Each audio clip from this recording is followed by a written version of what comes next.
Mr President, I move that under Section 41 of the Interpretation Act 1987, this House disallows the following lines within Item 21 of Schedule 2 of the Mining Legislation Amendment Harmonisation Regulation 2016, published on the New South Wales Legislation website on 26 February 2016, as set out in Business of the House Notice of Motion number 1, Mr President, on the note paper. And that under Section 41 of the Interpretation Act 1987, this House disallows the following lines within Item 22 of Schedule 2 of the Petroleum Onshore Legislation Amendment Harmonisation Regulation 2016, published on the New South Wales Legislation website on 26 February 2016, as set out in Business of the House Notice of Motion number 2 in my name. I move those motions, Mr President. Mr President, these new regulations made on and from 29 February, as published in the Government Gazette on the 26th of February, do a number of things. They emerge from the cluster of mining bills passed by this House towards the end of last year, which had as their principal object to not only modernise and update the laws that regulate mining, licences and the like in this state, but to harmonise, and I use the government's terminology, harmonise the regulation of all extractive industries in the state, whether it's petroleum, gas that is, or other resources, under a common legislative regime rather than the patchwork of laws that we had previously. These regulations provide much of the moving parts of that new legislative regime, and in many respects these regulations remade a number of existing regulations. Now, the disallowances relate to the penalty notice offences under both the mining regulation and indeed the petroleum offshore regulation. And at the outset, let me say that the opposition does not in principle have a difficulty with a system of penalty notices. We understand that the maximum penalties provided for offences under law are quite high, and it does make administrative sense, provides convenience and a great deal of expedition to have a regime of penalty offences where inspectors can issue on-the-spot fines and the like for less serious offences against the legislation and regulations. We have no problem in principle with that approach. Where we do have a difficulty, and in moving these disallowances, we haven't sought to disallow the entirety of the penalty notices regime. That is for two reasons. First of all, if those matters were disallowed, there would not on this occasion be a legislative void. Instead, the previous regulations would be revived. And so much of the vices that we see in the penalty notice regime that we seek to disallow existed with the previous regulations as well. So we don't seek to just simply throw our hands in the air and say it's all bad and to throw it out, but what we have attempted to do in relation to both is to identify where the regulations are new and where they provide for penalty that we think, having regard to the maximum available under law, is too low. And I note, and I think this is the case, that these regulations, as I said, form much of the moving parts of this new legislative regime. They're very important, they're very detailed, but I don't know that they were the subject of extensive public consultation. I would hope that the government at least consulted the stakeholders most directly affected, the Minerals Council and its constituent members, but equally, because of the wider public importance, I would have thought it behoved the government to have at least published draft regulations for the purpose of public consultation and feedback before making them. I don't believe that occurred, Mr President. But what we have here is a series of remade regulations and new regulations that set money penalties by way of penalty notice that we think are too low having regard to the maximum. So, for example, if you look at Schedule 11 and you look at the penalties available for an offence under Section 5 of the Mining Act, which is prospecting without an authority, previously the penalties available to given by way of penalty notice were $1,250 for an individual. That has been increased in this regulation to $2,500. And the previous penalty for a corporation was $2,500, and that's been increased to $5,000. So it's been an increase in what was the case. So we do not seek to disallow that. We note that that's too low, we think, but we know that the effect of disallowing that would be to simply go back to the even lower money penalty, so we don't seek to disturb that. And similarly, with penalty notices able to be given in relation to breaches of Section 6, unauthorised carrying out of a mining purpose, the penalties there for both individuals and corporations, I believe, are the same as they were. They've essentially been remade. So we don't seek to disturb that because, not because we agree with it, but because we think that all that would happen is that the previous regulation would be revived. But instead what we have is and there's a series of those orders, breaches of orders made by the Minister, obstruction and the like, where what is happening is simply that the regulations have been remade.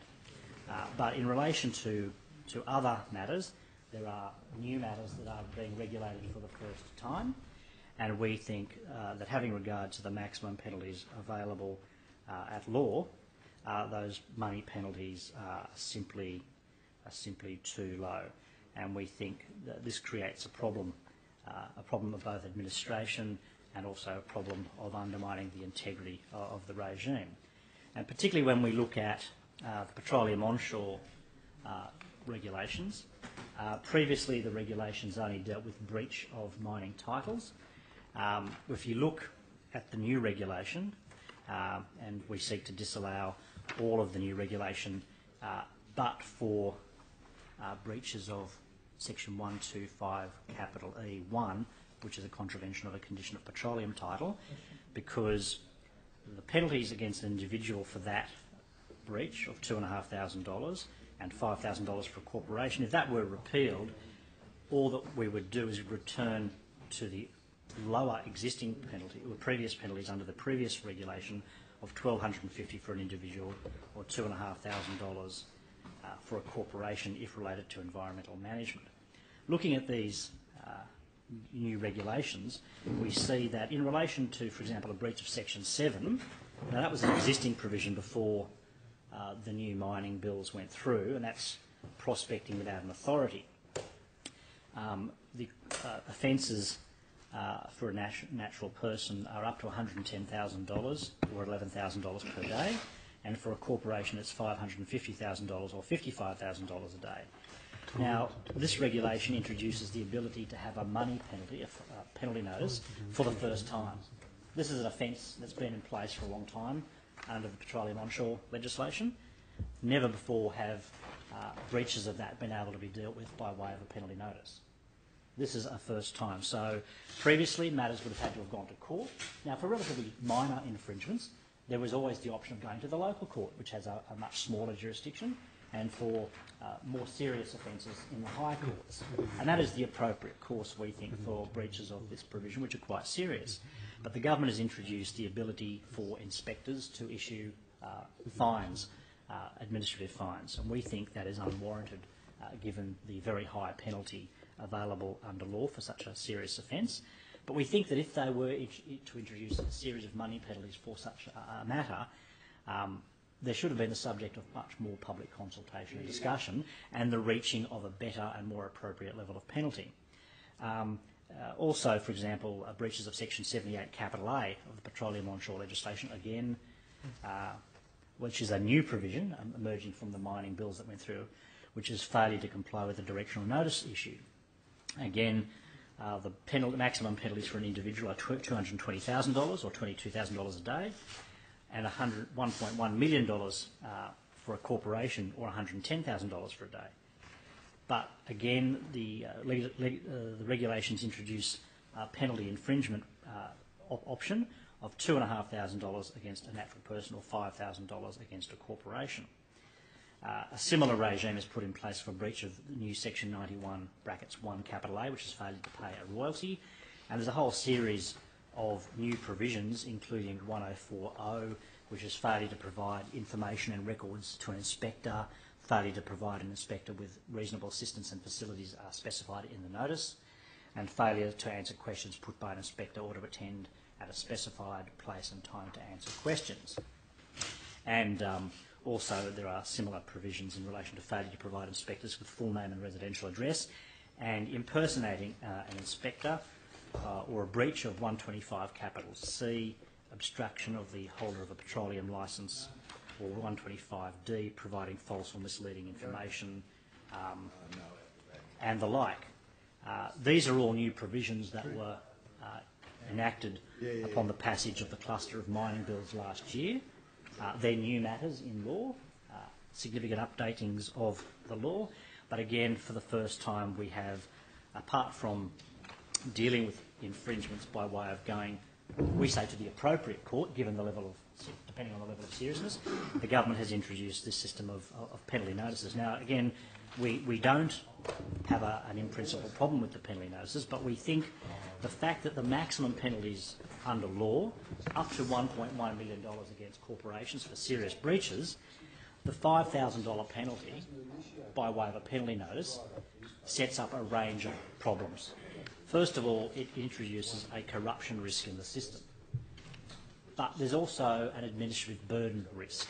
That is, with government departments and agencies being cut back and stressed, there will be increasing pressure on those charged with enforcing the law, such as the inspectors, to not undertake difficult investigations or prosecutions, particularly of important and powerful companies. It's much easier to just proceed by way of a relatively small on-the-spot fine. And of course, whether we're dealing with companies engaging in CSG exploration or extraction, or mining exploration and extraction more generally, we're talking about heavily capitalised companies. We're talking about companies with massive turnovers. And in the scheme of things, a penalty of up to $5,000 is almost nothing at all. It's no deterrent to a breach of the law. But because of the administrative convenience of simply issuing a fine as opposed to undertaking time-consuming, difficult and expensive investigations, and the uncertainties of proceeding to court, the need to call witnesses and to prove cases, we think that there is a significant risk of undermining all the good work done by the enactment of those laws last year, setting up an important and new regime to regulate and indeed enforce standards in the mining industry, whether we're talking about CSG or other forms of mining. So we think there's a risk of corruption where departmental officials, agencies will effectively be directly or indirectly leaned on, but even if not directly, the pressure to go the path of least resistance, the path of administrative convenience, to issue the much smaller on-the-spot fines as opposed to prosecuting in a court of law, the pressure to do that will be too great, certainly over time. And Mr. President, this comes at a time when the government seeks to introduce measures to crack down on those engaging. Deputy President, as we indicated, we do not oppose an administrative regime of penalty notices, but we move this targeted disallowances to both the regulations because we feel that there was not adequate public consultation about what should be the appropriate level for each of these money fines. In relation to the most serious ones, we think the gap between the maximum and the money penalties able to be given administratively is just simply too great, so great as to create a corruption risk, or certainly an administrative inconvenience risk, to the point where, along with the path of least resistance, enforcement will occur mainly at the much lower end. And this is at the same time as the government is moving to promulgate laws to crack down on legitimate and peaceful protests. So there is the very risk that the government is giving the impression of being the political arm of the mining and CSG industry. On the one hand, cracking down on inconvenient public protests, on the other hand, going easy on the enforcement of the law. Now, it would be a most outrageous thing if government was to be perceived as the political wing of the mining and CSG industry. And I hope that is certainly not the intention, but that is the impression this government is giving through its collective actions. And so, to assist the government out of its difficulties and to restore public confidence in governmental and political and the administration of justice in this state, we seek to help the government out with these targeted disallowances. Once these disallowances take place, if they succeed here, then the government can go back to the drawing board and consult broadly, not only with industry stakeholders, but the broader community about what should be the content of an appropriate penalty notice regime, both for mining and CSG, for all extractive industries in this state. Mr President, we earnestly ask all members to vote for these disallowances.